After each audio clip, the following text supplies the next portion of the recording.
This is your profanity warning. Your warning that bad words are about to be said in the following podcast. If there are children in the room, in the house, or indeed within a 5-mile radius, please send them away. This podcast is not for us. Is that good? Yeah, it was great. That was perfect. Okay. She's watching us. She looks like a ghost. You want me to go talk to her? They don't want to talk. Well, they want something. People just don't stand out there staring at us like that. They want something. Shit. I left my phone in the car. I'm gonna go get it. You can't go out there. Why? One of them came in here and took my phone. Kristen, nobody came in here.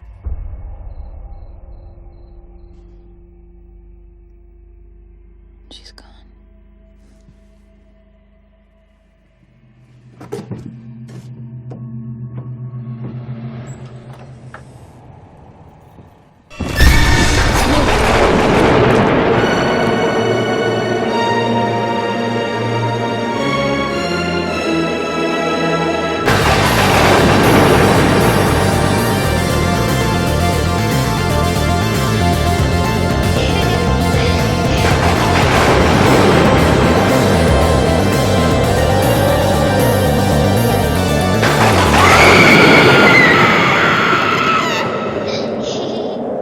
Coming to you live from the recent past in New York City, welcome to 21 Jump Scare. I am Eric Winnick. And I am Bradford Lorick. 21 Jump Scare is a podcast about horror films told from several points of view. And we call this podcast 21 Jump Scare because, at least for now, our plan is to produce 21 of them. But also because, as in a certain TV series from the late 80s, one of us is going back to school, as it were, to learn something new. And this neophyte, this greenie, will be experiencing a horror film he hasn't seen yet. As assigned by a true horror aficionado. So each week we'll be bringing you a film from the perspective of someone rewatching it, and from the, as we say in the film biz, POV, of someone experiencing it for the first time. I just want to tell you something. What do you want to tell me? You are my girl. I love you, Jimmy. Now let us turn to this week's film, 2008's The Strangers. So as our first timer, Eric, why don't you start us off with a brief synopsis of The Strangers? Opening title card. On the night of February 11th, 2005, Kristen McKay and James Hoyt left a friend's wedding reception and returned to the Hoyt family's summer home. The next morning, two boys wander into the house and find a grisly scene. 3 bodies splayed on the floor. They call 911. We flash back. James and Kristen in the car, driving home from the reception. A tear runs down her cheek. They walk into the house, which is strewn with rose petals, as if James was expecting this to be the scene of a happy occasion, the aftermath of a successful wedding proposal. Alas, it is not to be. Wanting to give Kristen her space, James plunks himself down at the table with a bottle of champagne and a tub of ice cream. Kristen takes a bath, and when she emerges, the two engage in the beginnings of what appears to be breakup sex, only to be interrupted by what sounds like a rock hitting the front door, and then a mysterious caller who asks if someone named Tamara is home. After turning the caller away, Jamie goes out to get Kristen cigarettes, and things only pile up from there. The sounds of banging outside continue. Words are written on windows, and at one point, it appears someone may have entered the house. James eventually returns, but the couple is eventually joined by a trio of marauding masked killers, hellbent on making Jamie and Kristen's last night together as miserable as possible. It's interesting. You know, you're talking about the banging inside and the banging outside, and never the twain shall meet. Can't get away from that banging. So who's in this film? I'm happy to tell you, Bradford. This film stars Scott Speedman of Felicity fame and the Underworld cinematic universe, and who will be appearing in the next David Cronenberg film, I'm happy to say, Crimes of the Future. Well, unless you're listening to this after that film has come out, in which case Speedman also stars in Crimes of the Future, directed by David Cronenberg. This film also stars Liv Tyler of Aerosmith fame. You're thinking of Steve Tyler. Actually, I'm thinking of Liz Taylor. Well, actually, it's Richard Burton. Ah. Tyler, of course, appeared in The Lord of the Rings, Armageddon, and The Incredible Hulk. The film also features Glenn Howerton in the thankless role of Mike, and 3 actors who scored the gig of a lifetime when they signed on to appear as characters whose faces are never seen. But this film was written and directed by Bryan, with a Y, Bertino, who, to this point, has only 4 films to his name as director. The Strangers being the first, followed by Mockingbird and The Monster, and 2020's The Dark and the Wicked, starring our friend Marin Ireland. Have you seen The Dark and the Wicked? I haven't seen any of these, but I'm sure you have, so tell me about them. In fact, I think I have only seen The Dark and the Wicked, though I think The Monster might also star Zoe Kazan. Yeah, I haven't seen that one. I looked that one up. It does star Zoe Kazan and another friend of ours. The Dark and the Wicked, though, it's pretty good. It's really bleak. It's interesting when you have a debut like this, you kind of think, okay, here's the next big guy. And, it's surprising. I mean, he's not only stayed in his lane, but he hasn't been the most prolific of directors. Maybe together we'll discover why in the course of this episode. I don't know.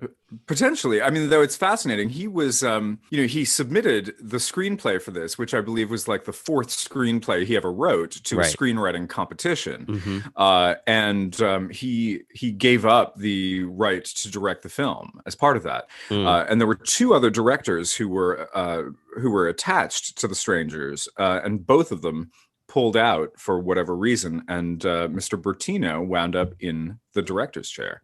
This script must be like 5 pages long. Is all I was just about to say the same thing. Yeah. It must have been a very brief screenplay. Yeah. The treatment was a paragraph. How'd this film do, Bradford? Well, Eric, my super dark secret sources tell me that this film was made for only $9. Oh, I'm sorry. That's $9 million. You missed some zeros there. Subtle but significant difference. But it took in almost 21 million on opening weekend alone on June 1st, 2008. It went on to gross $52.5 million in the US and $82.5 million worldwide against that $9 million budget. I would call that a success. What do those critic type people think of it? Well, sadly, this film holds a 47 on Metacritic and a 48% on Rotten Tomatoes. Or do you prefer tomatoes? I don't prefer either, actually, Bradford. I'm not a tomato guy.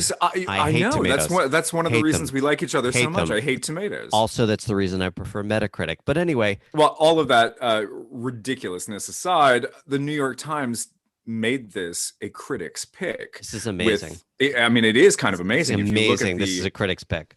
Well, I think it's amazing if you look at the skew of critical assessment. It's incredible. But the Times' Jeanette Katsoulis said, The Strangers is a highly effective chiller that suggests a relationship in extremis is the most honest of all. Mm-hmm. Of The Strangers, our boy Roger Ebert actually typed the following sentence, quote, I thought Bryan Bertino was a kid. This is his first movie, and as much as I hate it, it's a competent movie that shows he has the chops to be a director. So I gave it 1.5 stars instead of 1. He went on to say, quote, this movie deserves more stars for its bottom line craft, but all the craft in the world can't redeem its story. Although he did say something interesting, which we'll talk about later, which is, quote, the soundtrack is the third protagonist. Roger Ebert probably wasn't actually speaking much by that point, but we'll take it.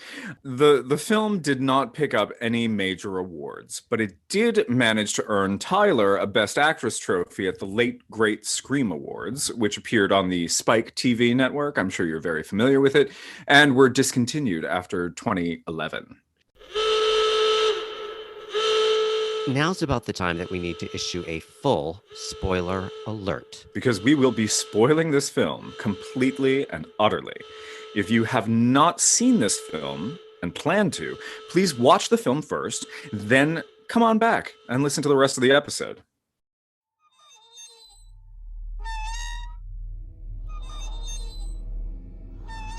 Okay, there's nothing here. I haven't heard a dog bark or a car pass. Nothing.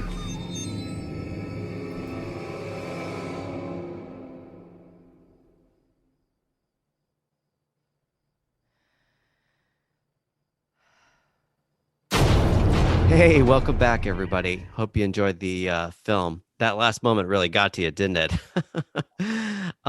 So, Bradford, tell me, how did you first hear about this film and where did you see it? I heard about this film, like I heard about many films at this time, by seeing a trailer for it while seeing another horror movie. You know what that's called, my friend? That's called marketing. I never heard of it. Are you familiar with the concept of marketing, Mr. Winnick? Not at all. Not at all. So I think I saw it on opening weekend in 2008, and I saw it on the Upper West Side of Manhattan with my buddy Mike, and it was a pretty scary movie.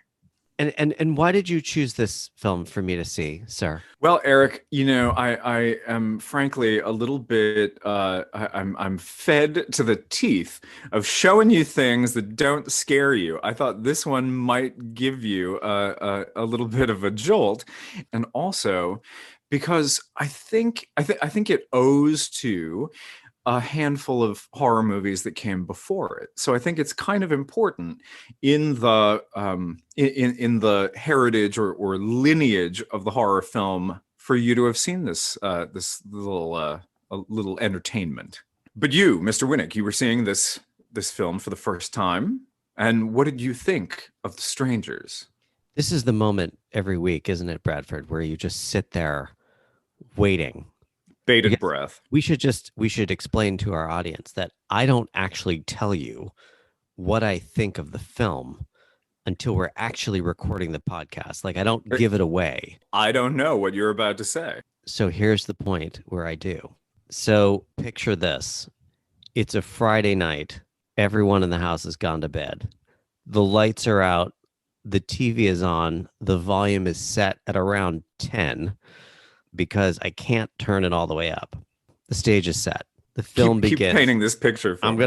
The film begins. The title card comes on, inspired by real events.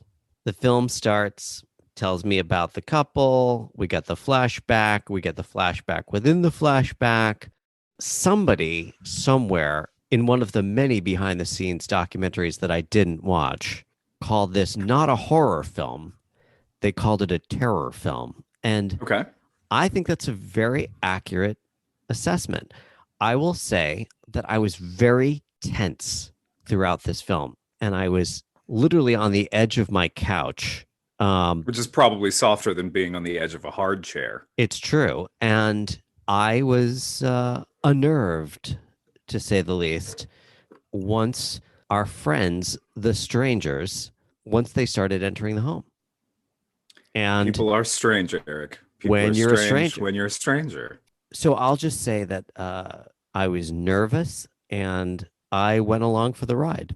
Here's the thing. I want to talk about some things that I liked, which I'm sure you'll have comments about, because there were a number of things that I really liked about this film, and then we can sort of get into some nitpicks. The first is the relationship between James and Kristen, between Scott Speedman and Liv Tyler. We don't get a lot of backstory with these characters, but the actors do convince us that they care for each other and that they're almost willing to give it another chance, their relationship. And so it's almost like that's all we need. We just need to see the tear on the cheek in the car. We need to see him coming in sort of defeated. We need to see the rose petals. And you sort of get from that opening scene everything you need to know about them. You don't know why they broke up. You don't know what got in the way. You don't know how long they've been together. All you know is where they are when the movie begins. And right now. That is enough. That is enough to make us care about them. And that is rare. I will just say. I agree with you. It's a very rare, effective and efficacious establishment of the characters' backstories. Yeah. I mean, this film plays with several horror tropes. I mean, they give it a more unique feel. As we just mentioned, the couple is by no means happy. He's leaving her. The setup is already pretty bleak when the invaders show up looking for Tamara. This is a couple that is coming apart or has come apart. The house itself isn't anything special. It's just your basic one-story ranch house in, I can't remember where, but it's shot in South Carolina. It's shot in South Carolina, but I don't think it's never indicated where we're set. It's any town. Doesn't matter. Doesn't matter. Right. When you think about all the horror kind of heroines that have preceded her, the plucky heroine types like Nancy from Nightmare on Elm Street. Sure. She's pretty much helpless throughout this film, and she can't even defend herself with a shotgun. So that kind of takes your sort of regular horror tropes and kind of throws them out the window. And I appreciated that. I appreciated the fact that this is not a typical horror setup. Well, yeah, I mean, I think it's kind of anti-standard slasher film setup. I mean, you kind of hit on a couple of points, right? I mean, the characters don't commit any of the sins that we usually associate with victimhood in a horror film, right? Right. Yep. It's not about losing virginity. It's not about using drugs or alcohol that brings about the wrath of the unseen or unknown slasher, right? Yep. There's nothing supernatural about the antagonists in this film. And I think for all of those reasons, it creates a kind of immediacy that makes what's about to happen, whether or not you are on board with the story as a whole or the performances or the concept. Right. There's something immediate and terrifying about what transpires over the course of this film. And there's also this handheld cinema verite camera style, which is, puts you right there in the moment. I was going to ask you about that, whether you think there are any sort of antecedents to this film and what you think it directly influenced. Well, I mean, come on, at the very beginning with the opening narration, with the spelling out of the situation on screen, it owes, I think, directly to the Texas Chainsaw Massacre. But I think it takes it in a direction that is kind of unexpected. There is, of course, we're looking at the kind of senselessness of it and the human horror.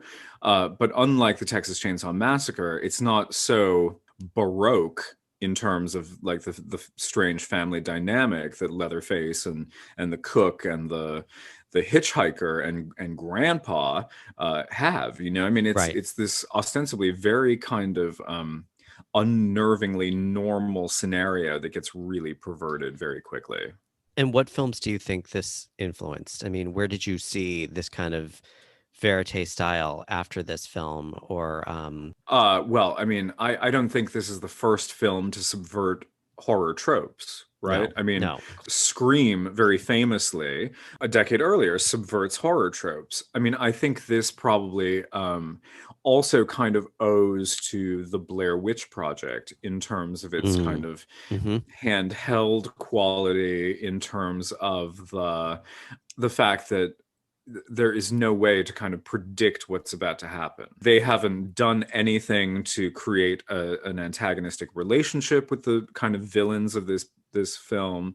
It is just this kind of senselessness. And I think that it can be attributed to events like, horror films are always responding to a sort of current moment, a kind of present news cycle, and if they don't, they're not relevant for the time in which they come out.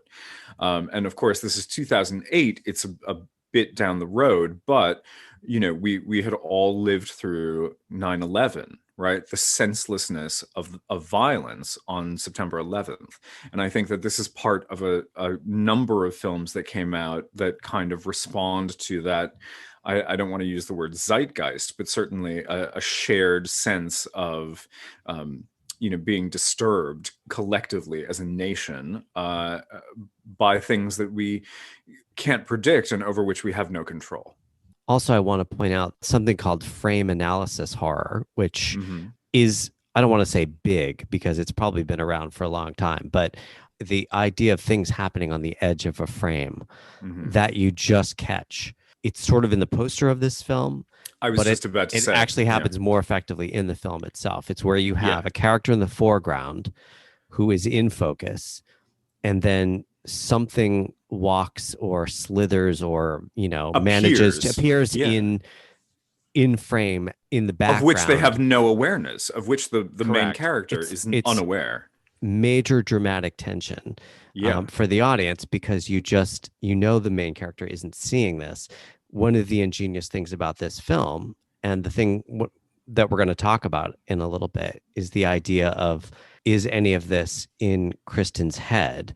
And I've come to the conclusion that it's not, but I did think for a while, at least for 2/3 of this film, that some of the stuff was going on in her head. And it's mainly because a lot of the frame analysis horror that we're talking about, these characters will appear and then disappear. Something will be on the floor and then move to a chair, Right. an object. Things will just show up and then be gone. People will be And outside and then not outside. So it makes you wonder if what you're seeing is really happening or if it's a projection.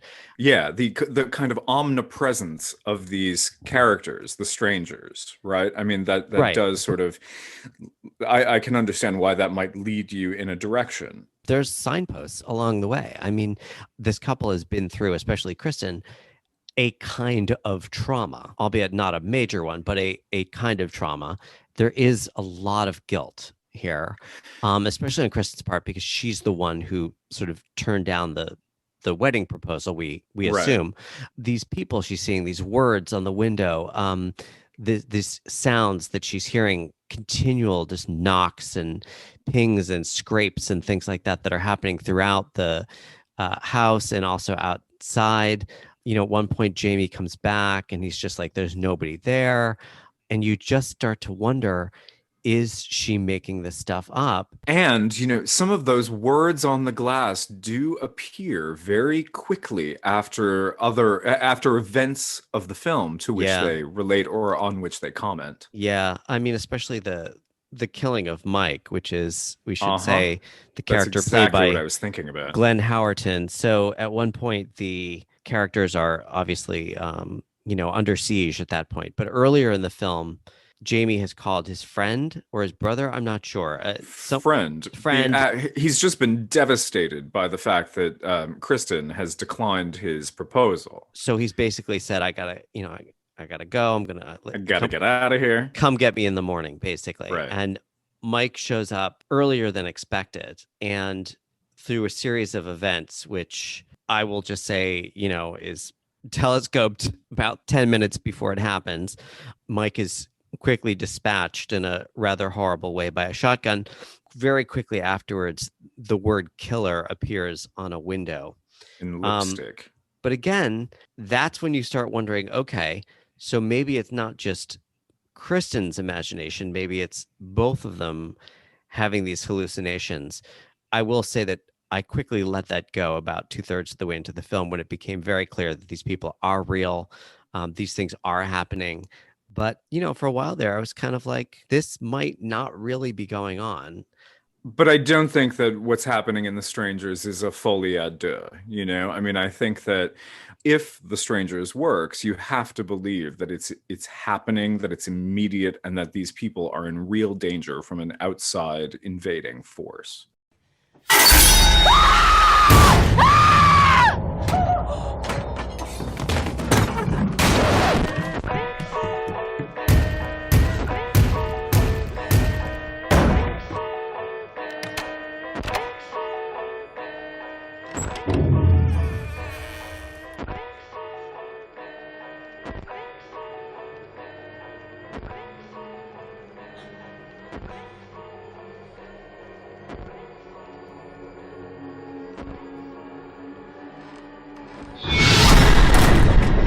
So one other thing that I want to talk about that I liked very much, part of the ingenious cat and mouse nature of this film is the soundtrack, or the third protagonist, as Raj called it, especially that record player on which the song keeps changing depending on who's operating it. And it's not always Kristen and Jamie.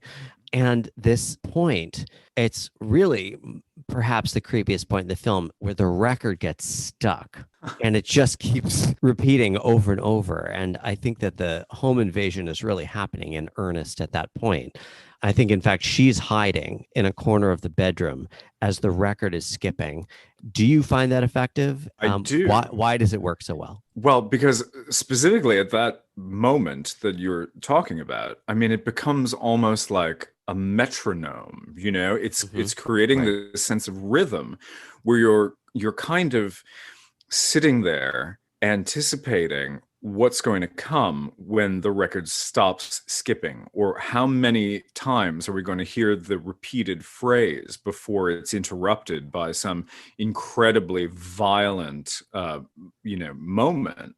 And so I think, yeah, the sound design is very effective, and of course there's also, I mean, there is a bit of a kind of throwback sensibility to the idea of listening to something on vinyl, right? Mm-hmm. And something that can kind of be affected by other people in the room. It's not an MP3 that's playing in your Bluetooth earbuds, It's like, it's kind of the oral equivalent of a microfiche scene in a horror movie, Yeah, I mean, yeah. it gives you a certain kind of analog appreciation. And of course, it's still spinning the next morning. Right. The kids find it. I remember those record players. Literally, you had to take the needle off it or it would just keep going forever. Yeah. So those are kind of the things that I liked very much about this film. I'm ready to sort of get into some nitpicks, but is there anything else that you want to cover? I mean, I really enjoyed the film, like I said, when I saw it that evening in a crowded theater in New York City, and kind of having that collective cathartic experience as part of an audience, it was, I think you used the word intense, and that is what it is. You're just always kind of, or I specifically was always on edge, waiting for the next thing to interrupt them, waiting for the next noise that was going to tell me that something horrible was about to happen. Yeah. And it's the tension between these kind of moments of quiet and these moments of chaos that ensue, that really kind of drive this thing forward. And also, I will say, I'll never forget kind of walking out onto the darkened street outside of the theater on the Upper West Side, and being really kind of nervous about where I was going and the fact that it was, in the dark. But of course, I mean, I do also think that this film says something to to kind of well-heeled city folk who happen to be outside of the city. I think a lot of people who don't live in a major metropolis tend to find the idea of living in New York or London or, a major city kind of frightening and daunting. But for those of us who are the denizens of, Manhattan, the idea of leaving the kind of enclave and going out into the country is kind of scary. Oh, it's we terrifying. don't know what's around the corner. We don't know what's 12 feet away from us in the dark. Right.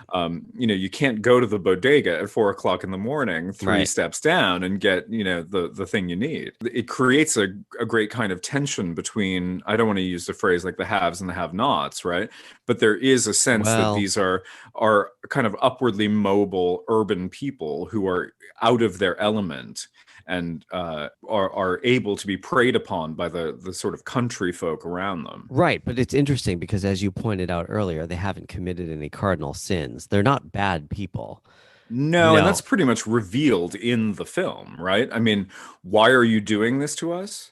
Because you were home. That's a good segue, sir, because I have a big question. Why are the invaders there? There is no real explanation other than the line that you just quoted. It makes me think that the absence of an explanation means that this film is more about the existential dread that we have about the unknown in the world than the dread of something tangible, which is another thing that led me to think that perhaps some of this, at least the first 2/3 of the film, was in Kristen's head. And it was somehow born out of the guilt she was feeling. But it isn't really clear. And I think that, this seems obviously intentional on the part of Boitano to not explain why the invaders are doing what they're doing. It's almost like, they're chaos agents. They're like the Right. Joker in The Dark Knight. I mean, the senselessness of it is right. what makes it so. Some men just want to watch the world burn. I want to talk for a second about the gun, because the gun plays a pretty big role in this film, and it's not like it's sitting out on the mantle. It's not Chekhovian. No, they have to locate it first of all. So you find out at one point that they're searching for a gun in this house to defend themselves. And Jamie has told Kristen at some point in the past that he used to go hunting with his father. Right. And this turns out to not be true. And this sort of lends itself to an interesting interpretation of the term stranger that I felt was a direction the film could have gone and didn't. I know where you're going. It actually could have been really interesting if the strangers were not only the home invaders, but actually Jamie. Exactly, they're strangers to each other. We only find out that he told her this one lie. We don't hear about other lies that were told. It does open up this interesting possibility of what else does she not know about him? Would have been a totally different film. Exactly. But about that gun, he doesn't know how to operate it. He barely knows how to reassemble it because his father kept it in pieces And yet, she figures out how to load the bullets into it, and suddenly they're both crack shots on a hill or grassy knoll, I should say, sort of like pointing the gun and taking, shots that are somewhat accurate at these people. And this did not sit well with me, sir, because they are at fairly close range. Well, but at the same time, neither of them having shot a gun before suddenly know not only how to load the chamber and then get the shotgun ready, in the chamber, and become quite proficient with it, including the kick that a gun like that undoubtedly has. It's great that you point that out. I had the same response to it when I rewatched it for this conversation. I thought there's no recoil. He absorbs that shot really well. Well, for people who have never shot a gun. Both of them. The thing is that if you've ever shot a gun, there is a lot, especially one like that. I mean, there's a lot of recoil. And if you're doing it for the first time, it's the type of thing that can knock you on your ass. And the thing is they're speaking from personal experience there, Tex. Well, I was home. It was a few years ago. It was really quiet. It was a home invasion. My wife had gone out for cigarettes. I was just sitting at home with some ice cream and champagne. Lastly, let's talk about the phrase inspired by real events. What does this mean when a film starts out with this? So many films, including horror have used this phrase or play on this phrase, based on a true story, inspired by real events, whatever. This film really, when you think about it, could have been inspired by any home invasion that ended in a murder, and you've got to think there's got to be one or two, in history. And I haven't watched any of the making of documentaries, but I will just say that I've seen no evidence this is based on an actual incident. But Boitano at some point does mention the Manson murders. Sure. But let's face it, what family slasher film wasn't based on the Manson murders? Right. I mean, how do you parse it? And I mean, how deep do you want to go? Right. I want to know if you think this is just a ploy or if you think this actually adds something to the film, because unlike Wes Craven, who, all of his films come to him in a dream or he reads about it in the newspaper and has a little shred of truth to everything he does. It adds a kind of immediacy that this film seems to want to traffic in. And it also adds a kind of 24-hour news cycle obsessive approach to putting butts in seats, right? Yeah. And I would ask you if you would draw a distinction between the phrases based on actual events or based on true events and inspired by true events. I mean, there is a difference. Based on feels like, okay, maybe from the headlines. Well, there was precipitating incident. There was an actual thing that happened that this is modeled after or based on. Inspired by is a bit looser. And, when you talk about the Manson murders, okay, it was a home invasion. They were the rich and wealthy and famous of Hollywood. There was a lot of blood. There were things written on the walls in their blood. So similar things happen in this film, but that doesn't mean it's based on the Manson murders. I think Bryan Bertino acknowledges that when he was a child, there was a series of break-ins in his neighborhood where people would go to the door and if nobody was home, then they would break into the house. I mean, I think that there is like a descending order of terror for me personally, from the further out into the exurbs you move from a major metropolitan area. Okay. I mean, you might be hit by a stray bullet walking up the street in New York City any day of the week, right? Yeah. But when you go to the suburbs, you start to get into like the ugly secrets that nobody wants to talk about, all of the things that happen in neighborhoods. But this film doesn't feel like it's in that realm. It feels like it's somewhere between Texas Chainsaw and, the suburbs. What we don't know about the home invaders is that they too could be upstanding, fine citizens of this country who decide to leave a crime scene. I don't know. I mean, Sure. We don't know enough about them to be able to say what their motive might have been. But at the same time, it's like, okay, so somebody broke into a house somewhere. Oh, let's translate that into, 3 masked psychopaths break into a house and knife the couple to death. It's like, Sure. I don't see how you get from point A to point B, but whatever. I mean, frankly, I don't see how you're alone in the country and leave a back door wide open ever. I don't see how, a handful of events that take place that transpire over the course of this film make any kind of logical sense. But again, I've seen a lot of horror movies. I know how I would prepare myself in the country on a dark night alone, with a shotgun under your pillow and absolutely double bolted windows and doors. I mean, look, my friend and yours, Bobby Frederick Tilley, the famous costume designer. Yep. He and I have had many, many conversations about knowing exactly where all of the weaponry is located in our homes should we ever experience a break-in. Sure. And I mean, frankly, I don't know how anybody would get past my doorman in the middle of the night, but I'm ready if they do,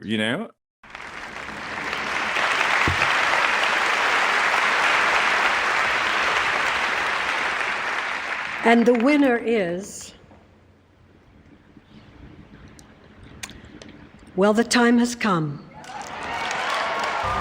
I mean, shall we move into the award segment of the show, Mr. I Winnick? would love to move into the awards segment of the show, sir. The part where we give out prizes for the scenes and the characters that we think made this such a memorable film. Yeah, let's do it. Start us off. What's our first award tonight? Well, Bradford? let's kick off with the Tom Six Award. You may know him as the Tom Six Award, as the man behind the centipede, no pun intended, in the Human Centipede franchise. And so let's give the Tom Six Award for most disturbing scene. I'm gonna let you go first.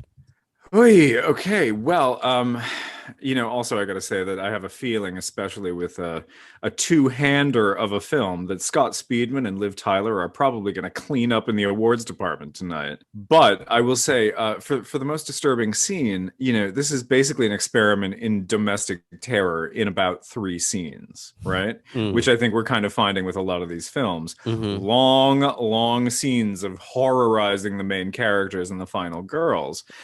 But I think for me, the final scene in which the strangers kind of reveal their super objective by saying that they've enacted these horrors on our protagonists simply because they were home is, for me, the most disturbing scene in the film.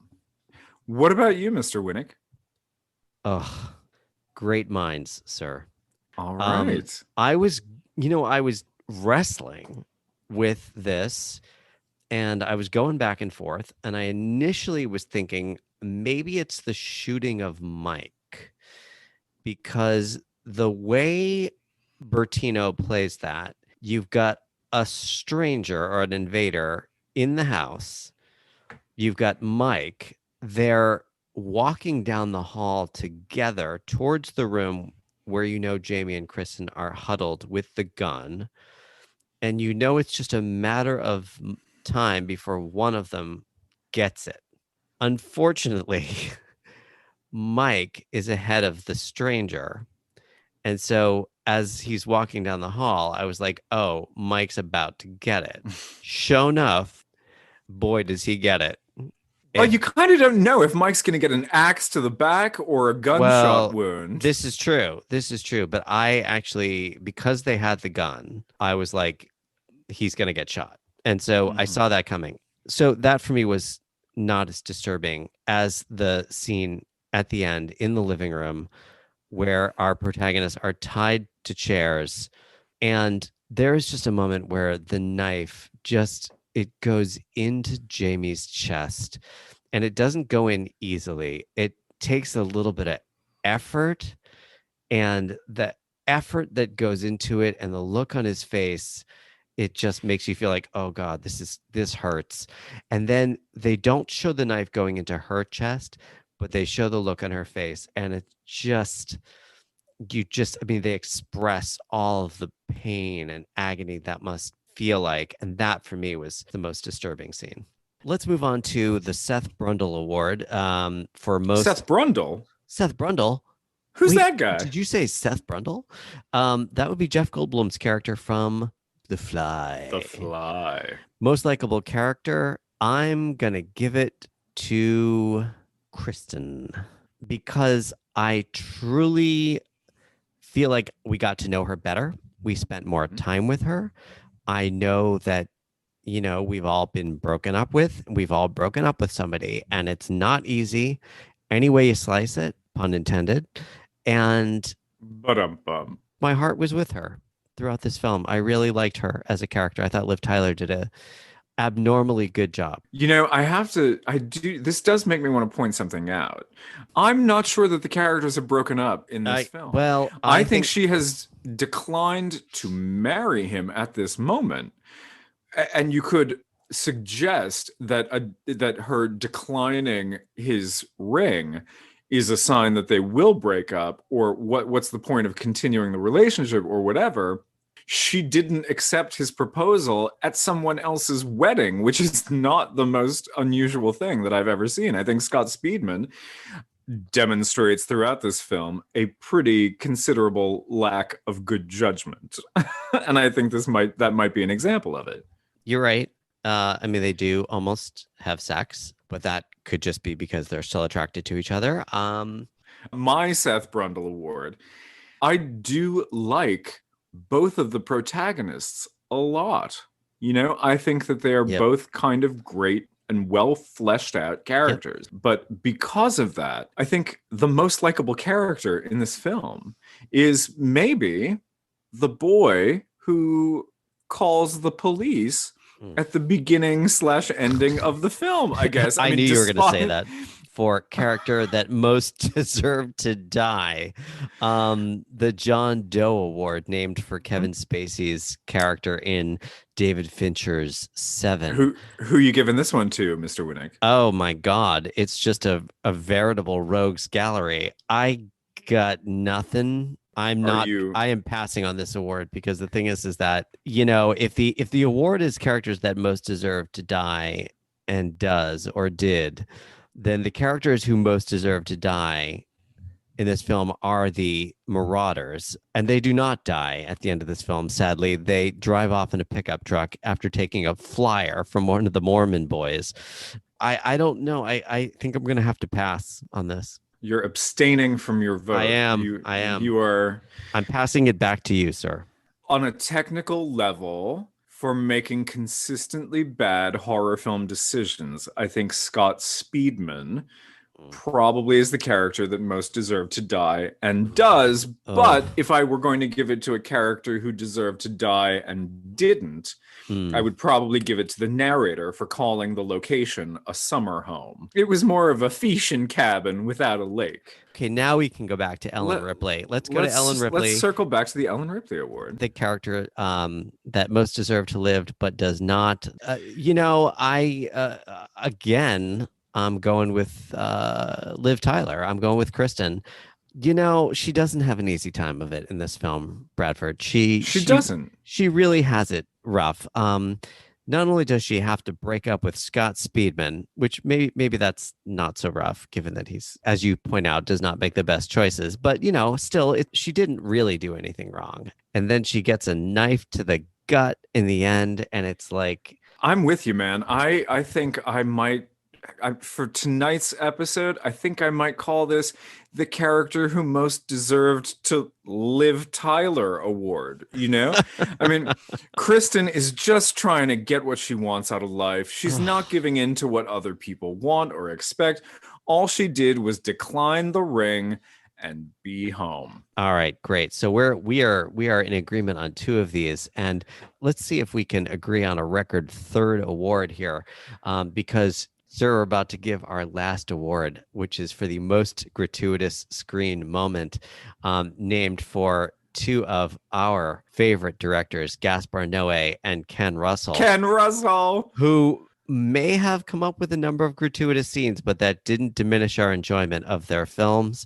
I don't know how you necessarily classify gratuitous moments in this film. Oh, but there's a very obvious one, sir. You are entitled to your own opinion. I would say that the most gratuitous screen moment of this film, I don't know, we'll find out if you're entitled to your own opinion after I hear it. I think that any lingering shot of Glenn Howerton's blown off face and a nucleated eye is the most gratuitous moment in this film. You, the gore hound that you are, sir, find that shot gratuitous. I mean, for God's sake. All right, so what's your most gratuitous on-screen moment? Okay. It's one of those moments that just makes you go, why? I'm going to refer to another film that I saw called Saint Maud. Came out in 2020, and it has a final moment which is truly, truly horrific before cutting to black. You don't see it coming, but it is fully earned. In this film, the boys, the Mormon twins, enter the home, and then they see Liv Tyler lying on the floor, and one of them goes over to her and is reaching for her head, and she suddenly sits bolt upright and screams, and then the film, boom, cuts to black. And you're just like, was that necessary? Did they do that because there was going to be a sequel? Did they do that because they felt like there weren't enough jump scares in this film? You know what? Maybe there were only 20 jump scares in this film and they needed one more. One more. I will take that. I'll totally take that. Okay. That's great. So, I don't want to speak for you, Eric, unless, it's okay. But, please do. Please do. On behalf of Mr. Winnick and myself, we hope that you enjoyed this podcast. And if you do, give us a rating on iTunes. And if you didn't like it, go fuck yourself. Go fuck yourself. No, tell your friends about it. Subscribe. Come back and check out further installments. And also be sure to check out additional information on our website, 21jumpscare.com. Our theme music is by Sir Cubworth. But how can our audience find you online, Mr. Winnick? You know what? If you want to find me online, that's your own goddamn business. Thanks for joining us, folks. We appreciate your listening. We'll see you next time at the internet's latest address for horror, 21 Jump Scare.